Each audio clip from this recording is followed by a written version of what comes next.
Welcome, everyone. I am your State Senator, Michael Venditto, and it's great to have you at the 2015 8th Senatorial District Veterans Appreciation Breakfast. Welcome. Thank you all for being here.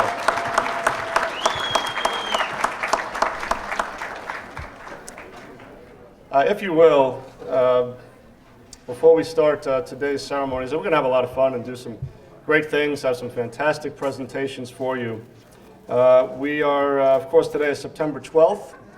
If you will, please join me in a moment of silence as we remember the events that occurred on September 11th, 2001, some 14 years ago.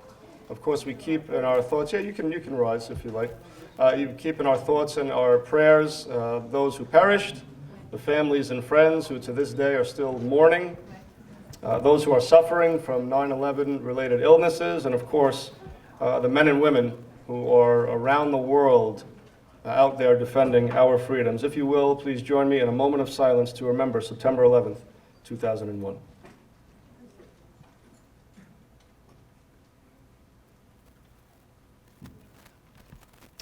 Thank you. What a pleasure to see so many of our wonderful veterans here. You can have a seat now. Our wonderful veterans here from the 8th Senatorial District, representing so many of the different wonderful communities on the South Shore of Long Island. As I said to you before, I am your State Senator, Michael Venditto.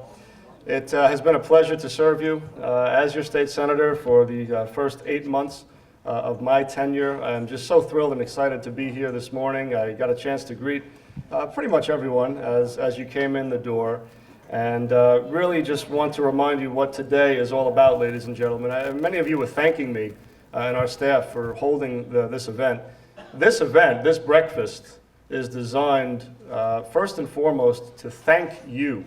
Thank you for your many years of service to our country and to the communities where you live. Thank you for the sacrifices that you have made so that people like me can have the opportunities that I have, enjoy the freedoms that I do. So that people like my son, who's 15 months old, and in case you're wondering, Supervisor Venditto, my father, is not here today. He's babysitting, so so I hope you can give him a pass for his lack of attendance today. But opportunities that my son, the freedoms that he'll be able to enjoy throughout the course of his life. It's because of you and the hard work that you have put in to everything that you do. People like me can follow my dreams of becoming an elected official, serving the public as best I can. Today is your day. Enjoy every moment of it. I hear the bacon is fantastic, so make sure you get a second helping of that if you can. And without further ado, how about we jump right into it? I will now call on the Girl Scouts, right, of Nassau County? On the Girl Scouts of Nassau County to present the colors. I'll ask you all to please rise. And we'll also be accompanied by the Tara Pipes and drums. Girl Scouts, present the colors.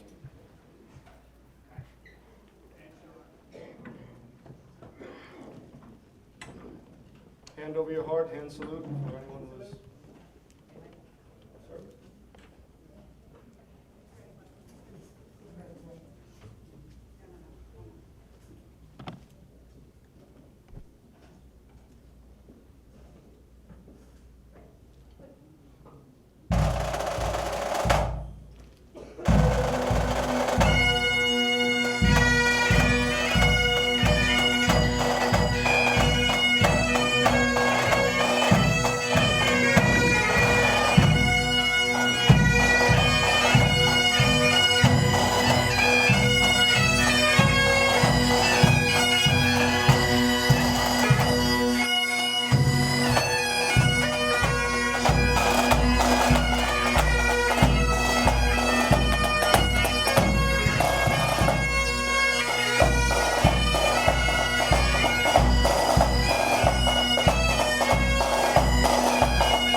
you. And now I'll call on my partner up in Albany, and a great friend to veterans here on Long Island, Assemblyman Dave McDonough, who is an Air Force and Coast Guard veteran, to lead us in the Pledge of Allegiance. Assemblyman? Thank you, Senator. Would you please all place your hand over your heart or hand salute and join me in the Pledge of Allegiance. I pledge allegiance to the flag of the United States of America and to the republic for which it stands, one nation, under God, indivisible, with liberty and justice for all. Thank you. Assemblyman, thank you so much. And now, ladies and gentlemen, if your direct attention to the center of the floor, we have the Freeport High School Select Chorale Director Monique Retzlaff, and they will lead us as we sing together the national anthem and God Bless America.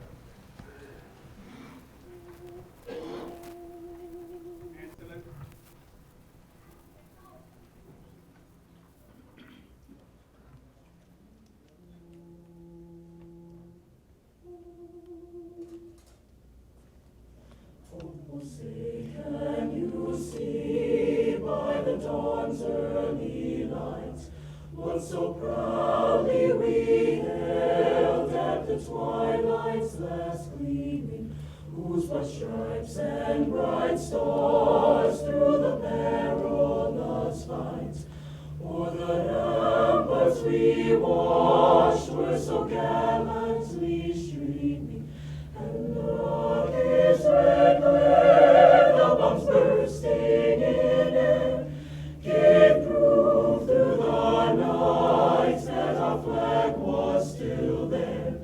Oh, say, does that star-spangled banner yet wave o'er the land of the free and the home of the brave?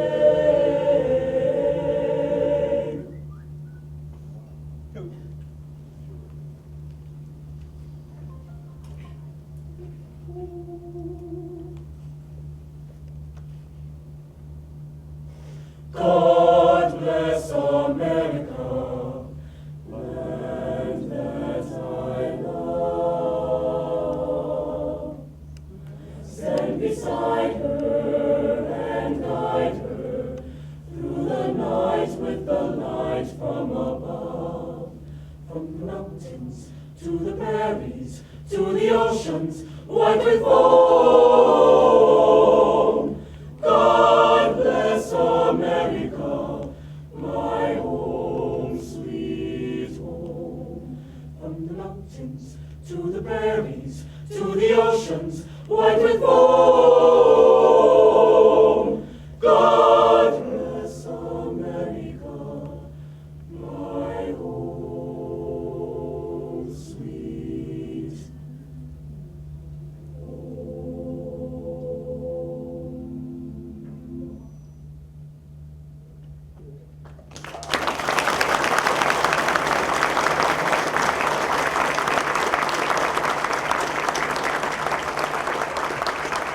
Wonderful job.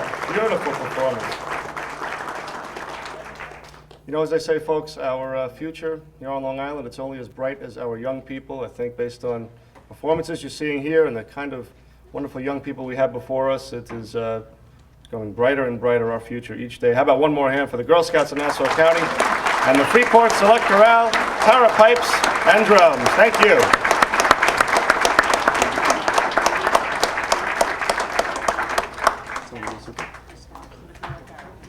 All right, and, all right, one more time. Thank you all so much. Thank you.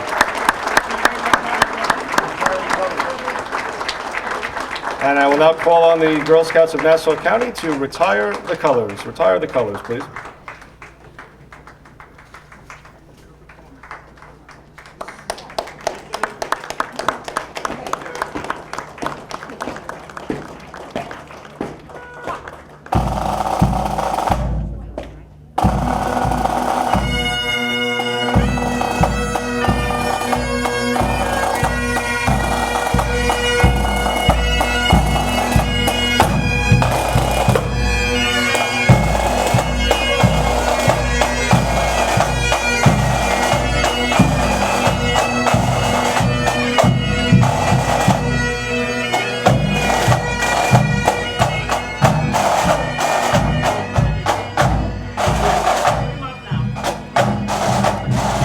Okay, please be seated, everyone. Thank you so much for your patience.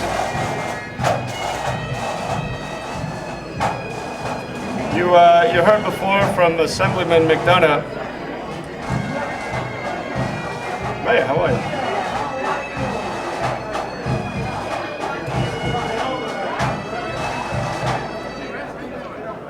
you? You heard before from Assemblyman McDonough, who has been a fantastic colleague and somebody who's helped me up in Albany in so many different ways. I'd like to introduce to you now someone who has taken time out of his very, very busy schedule to be with us. He's really somebody who needs no introduction in our hometowns. He is really internationally known and somebody who we know here on the homeland as protecting our freedoms each and every day, monitoring activities around the world to ensure that Americans stay safe in every way possible. Ladies and gentlemen, I give to you a fantastic friend and someone who we all love, our great Congressman, Peter T. King. Thank you. Thank you very much. Thank you very much, Senator Venditto. Let me just at the outset say what a great job that Michael Venditto is doing in Washington. I know the particular interest he has for veterans, but quite frankly, he has that interest for everyone in our district and in the state.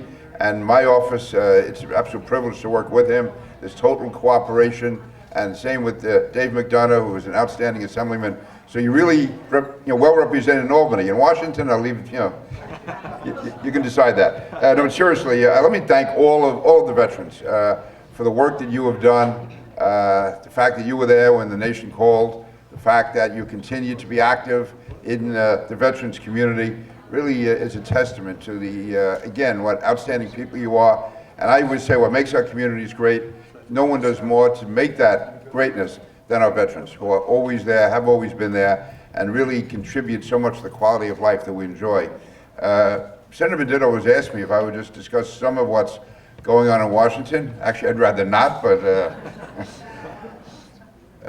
I just actually flew up from Washington yesterday. And let me just give you a brief overview. I'm not going to go into all details with you. You can ask me any questions you want. But basically, the situation is, as far as Homeland Security is concerned, yesterday we commemorated September 11th, and we commemorated those men and women who died that day, and the memory of those has to be continued, and we have to really still give our hearts, thoughts, and prayers to the families of those who died on 9/11. And the reality is there are people still dying from 9/11. From the terrible illnesses that were incurred down there, rare forms of cancer and blood disorders. For instance, the FDNY, which lost 343 people on September 11th, has lost 111 since then from illnesses directly related to September 11th. So again, this ties back to Washington because the Victims Compensation Fund and the 9/11 Health Care Act, which was put in to provide medical care and treatment for those who have 9/11 related illnesses, actually expires in several months. And as of now, it's very difficult to get Congress to move. Now, one way or the other, we're going to get it through.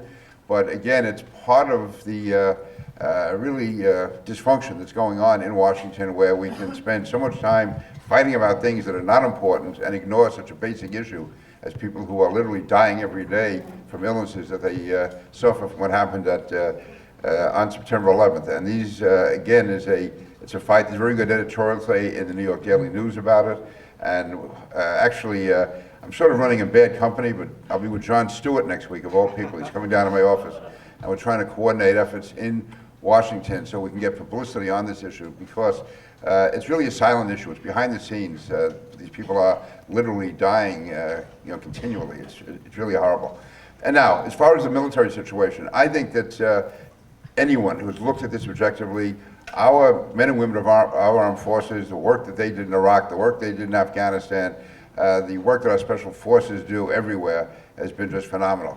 But we have to make sure that our country honors the veterans when they come home, that the health care is there, the VA, the scandals of the VA have to be eliminated. And I think on Long Island, at Northport, quite frankly, from all we can tell, or my office can tell, they do a good job. But there are scandals around the country involving the VA, which is just unacceptable when it comes to men and women who put their lives in the line for the country. Also, it's really important that the GI Bill of Rights be brought into the 21st century, that we provide educational benefits, job training for those coming back, and also it's something that, in the past, I know from previous wars, and I know when I was a kid and after that, and even during Vietnam, people didn't want to talk about PTSD. It was just something that was in the background. The fact is, in reality, it's a good percentage of people coming back from combat zones do have PTSD. It's something to be ashamed of. It's something where the treatment is required, and we have to have suicide prevention for veterans, because veterans by their nature are tough guys, tough women. They don't want to talk about these things. But the fact is that it's an illness which has to be addressed. And right now we're trying to not just work with the VA, but also bring the private sector in and private hospitals in to work with the VA so we can provide the type of treatment, diagnosis to those who are suffering from PTSD, because it affects not just them, but also their families. So these are some of the issues we're working on. I can tell you that as far as our national security, I think the president made a very large mistake in pulling out of Iraq when he did, because Iraq was secure. Yes, there have been problems over the years in Iraq, but by 2008, Iraq had been secured.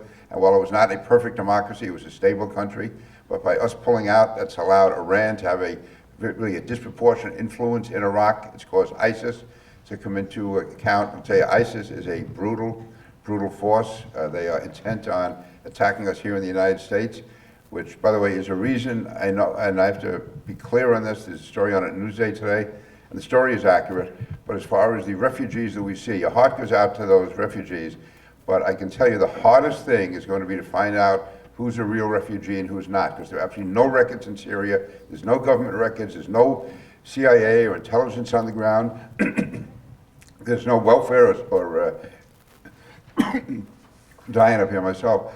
Any refugee program in Syria. There's no way of knowing who these people are. And we know that ISIS is intending and has already, in certain cases in Europe, brought terrorists in through these refugees. And all you need is to have 5, 10, 15, 20 come in, even one.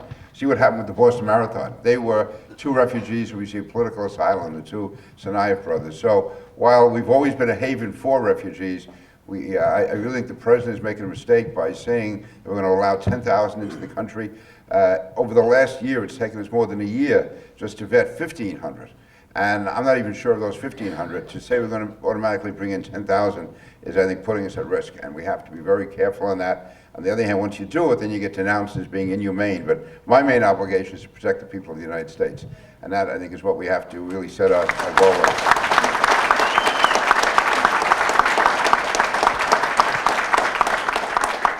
And I'll leave it at this. It's so important that we stand with our police and the FBI, the firefighters, those of us who are the front line of defense right here in our own country against Islamist terrorism. And it's important we identify the enemy. It is Islamist terrorism. And just over the 4th of July, we had the highest threat level since September 11th. And there were 5 ISIS operatives arrested in New York City. If even one of them had made it through, we could have had something similar to, if not worse, than the Boston Marathon bombing, because they wanted to attack us over the 4th of July. So every day, I can tell you, there are threats out there. New York and Long Island have stopped almost 20 threats alone since 9/11. These are direct threats that have been stopped. Again, if just one of them gets through, we know what damage it can do. So, in any event, I want to thank you for those of you who supported me in my efforts. I want to thank Senator Venditto for the absolutely great job that he does, Assemblyman McDonough. But most of all, we're all here to thank you. Thank you for what you've done for America and what you continue to do. Thank you very much.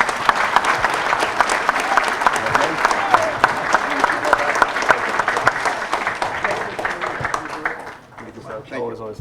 I have to take my grandson to a Little League. Oh, all right. Is that okay? Important stuff. Am I Absolutely. excused? You are dismissed. Thank you, guys. Thank you. Congressman King, everybody. Thank you so much, Congressman. Never ceases to amaze me. You know, 1 minute, Congressman will be in a room with the President of the United States. He'll be meeting with international dignitaries. He still takes the time to come home and to inform us as to what he's working on, to be there for us in every way possible. So, Congressman King, we thank you, and we hope you make it to the Little League game on time. That's the important stuff there. All right, I have and you know, I have to tell you something, just to build on something that the Congressman said there. The support that I have seen locally for our veterans, those men and women in the military, those in law enforcement, our friends who are police officers, firefighters, first responders, it has been overwhelming, the support. And we want them to know in every way possible that we are here for them now more than ever, at a time where our country really needs to step up and show we support these fine men and women in uniform. We will be there for them every step of the way to do what we can legislatively and certainly from a morale standpoint as Americans. I have a great staff, both downstate here in the district office on Long Island and also up in Albany. They have taken the time to prepare a little movie here, a little movie for all of us to enjoy. So I'll call on the staff to get our movie going. I'll step aside for a second. Everybody enjoy this prepared presentation from the New York State Senate. We live in a fast-paced world, and our lives are pressure-filled. Our days are jam-packed with deadlines and meetings. We are constantly bombarded with news, entertainment, and advertising, with computerized data, emails, and social networking. It sometimes feels that we've forgotten how to slow down, to pause for a moment, and to reflect on the things that are genuinely important in our lives, and to fully appreciate how fortunate we are to be Americans. Ours is a great nation, and it's not because we are a nation filled with gleaming skyscrapers, safe and vibrant hometowns, bountiful farms and beautiful parks, powerful industries and centers of science and technology. These are all wonderful things, but they aren't what makes our nation great. No, what makes the United States of America truly great is our freedom. The freedom that was won by generations of courageous Americans who have served in uniform. And throughout our nation's history, many of these heroes have been New Yorkers. When our ragtag colonial army overcame a mighty British Empire, New Yorkers were there. When Union soldiers battled to preserve our young nation at Gettysburg, Bull Run, and Antietam, New Yorkers were there. From the bloody beaches of Normandy to the rocky cliffs of Iwo Jima to the epic Battle of Midway, New Yorkers were there.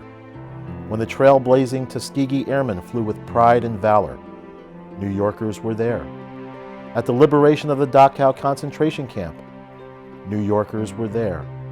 From Heartbreak Ridge in Korea to the brutal siege at Khe Sanh to the desert battlefields of the First Gulf War, New Yorkers have always served, just as they are serving to this day in Operation Enduring Freedom.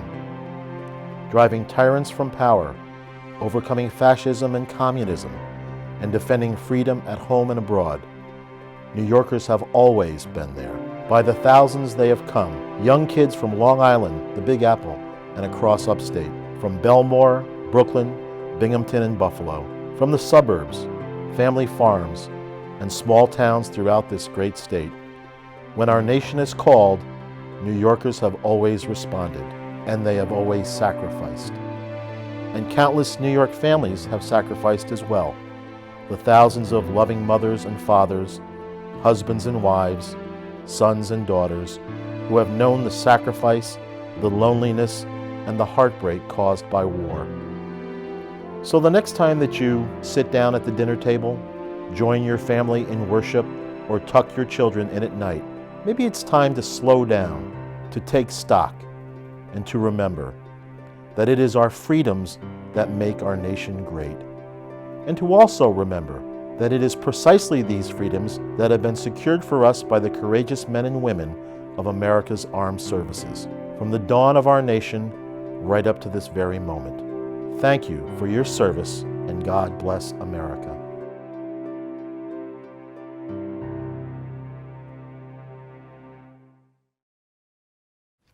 I want to thank again the staff for putting together that wonderful presentation. Sums up very nicely a lot of the points that we're making today, just about how valuable each and every one of you are to us, both professionally and more so personally. So thank you again to the staff. I'd like to take a moment to recognize a few special dignitaries who have joined us here. They both happen to be close personal friends, and it's my honor to recognize them right now. I can't quite get a fix on them here, but I know they are in the rooms. I saw them as they entered. First, we have the 2013 New York State Senate District 8's Veteran Hall of Fame recipient of Freeport American Legion, William Clinton Story Post 342, the kind of guy who, when you meet him, You just love him right away. He's a fantastic person doing great things in our community. Stephen Nicolino, if you will. Mr. Nicolino, please rise and be recognized. There he is.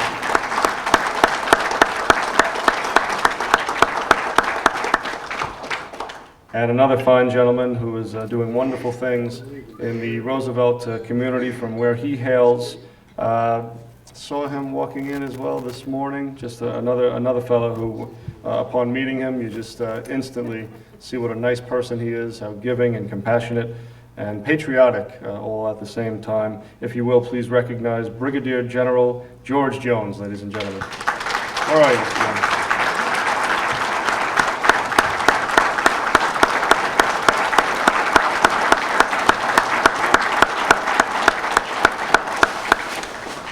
Thank you all so much for being with us today. Going to now make the Veterans Hall of Fame presentation. Earlier in the year up in Albany, we had a wonderful day we hosted in the state capitol where we recognized many veterans of distinction. I had the honor this year of submitting the name of Captain Brian Hall. Is Captain Hall with us in the room? There he is. Captain Hall, how are you? Come on up, if you would.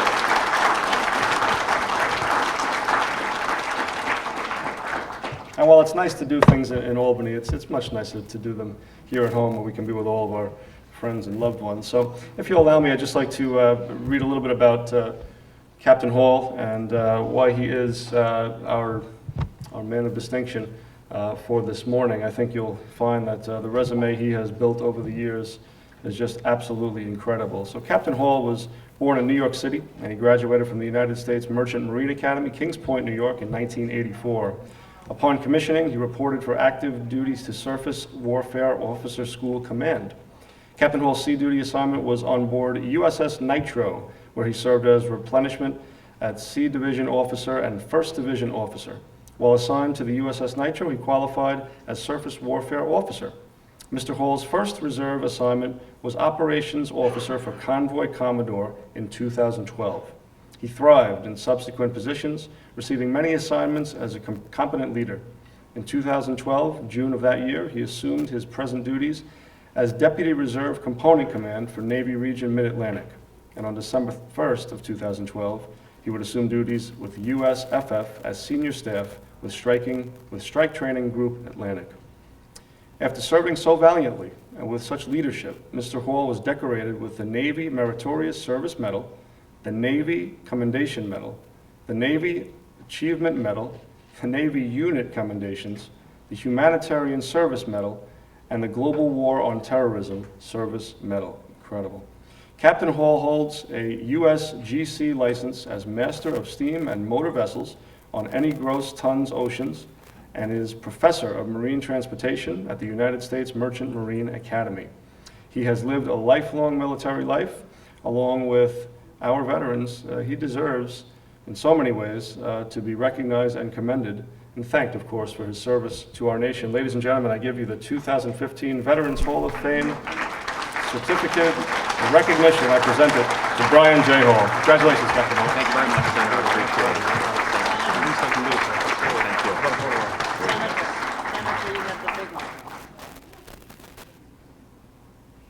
All right, how about one with the real deal here? This black as well. There we go. It's not as easy to maneuver, but it is.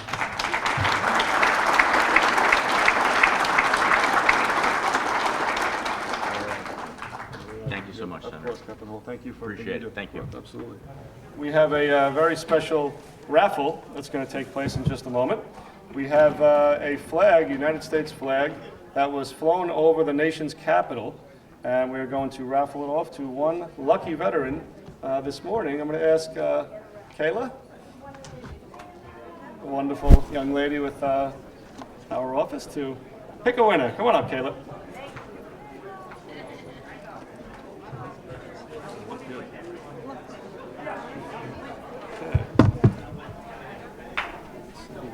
All right, and the winner of the flag flown over our nation's capital is Dean Sanborn. Is Mr. Sanborn here? There he is. You got it. Congratulations. Come on up, Mr. Sanborn, and get your prize. All right, all right.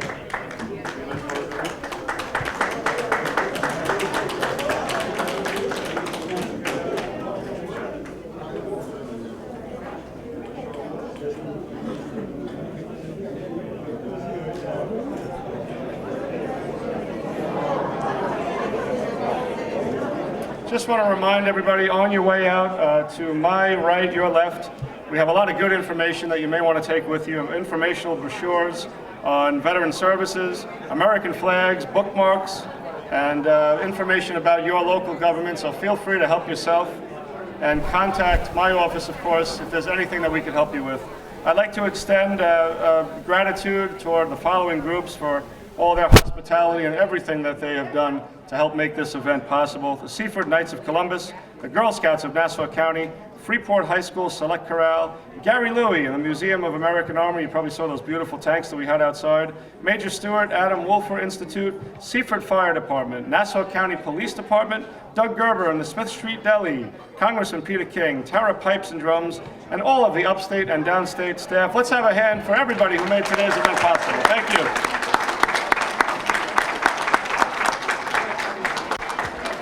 And on a personal note, ladies and gentlemen, I know we're ready to wrap up. Just a couple more quick introductions. I don't know if they're still here. We have our Village of Freeport Mayor, a wonderful friend to veterans in the village, Bob Kennedy. Hello there, Mayor. How are you? And we have, way in the back there, I can see him, the big guy, from the Village of Amityville, a fantastic trustee and a decorated veteran, and a great friend, Nick LaLota. How you doing, Nick? Just as a closing thought from your state senator, ladies and gentlemen, I know there was a vacancy in the state senate last year. We weren't able to hold this event, but you have my assurance, as long as I am here serving you, my staff and I will do everything that we can to convene like this each and every year. It is the least that we can do to thank you for everything that you have done for us. Keep up the good work. Thank you all so much for being here. May God bless you and the greatest, most beautiful country in the world, folks, the United States of America. Thank you.